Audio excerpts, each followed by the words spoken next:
Tarehe 13 mwezi wa 12 2025, mtumishi wa Mungu alitoa nabii kuhusu mvua itakayosababisha vifo na uharibifu mwingi, na haya ndiyo aliyoyasema. Shalom. Hiki ni kipindi kingine cha yale yajayo kupitia macho ya nabii. Leo ni tarehe 13 mwezi wa 12 2025. Nami katika ulimwengu wa roho nilitazama na nikaona dhoruba kubwa ya maji. Nilikuwa nikitazama na nikawa naona mvua inanyesha isiyokuwa kawaida. Nimeona mvua ikinyesha kubwa sana.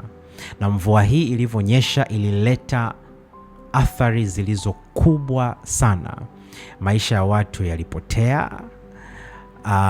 Niliona jinsi ambavyo shughuli nyingi zilisimama.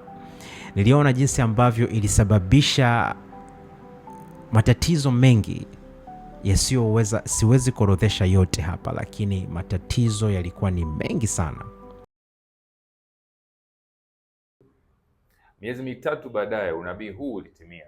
Siku ya tarehe 7 mwezi wa 3 2026, mvua kubwa ilinyesha mjini Nairobi, Kenya, na kuua watu 23 na kusababisha uharibifu mkubwa sana.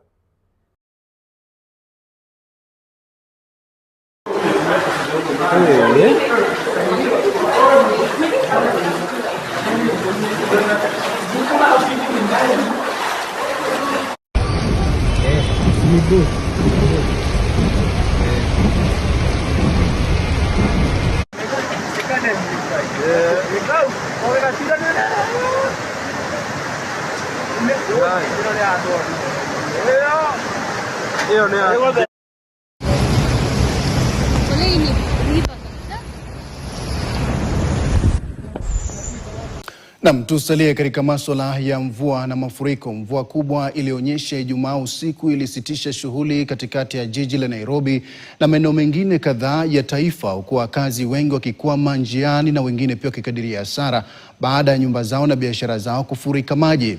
Mvua hiyo iliyoanza takriban saa 12:30 jioni, wakati wengi walipokuwa wakirejea nyumbani kutoka shughuli zao za kila siku, iliwakuta wengi bila maandalizi na kuwalazimu kutafuta mahala pa kujikinga. Taarifa. Mioyo yetu inamiminika kwa wote walioghadhibika na janga hili. Bwana awatie nguvu na kuwafariji katika jina la Yesu Kristo.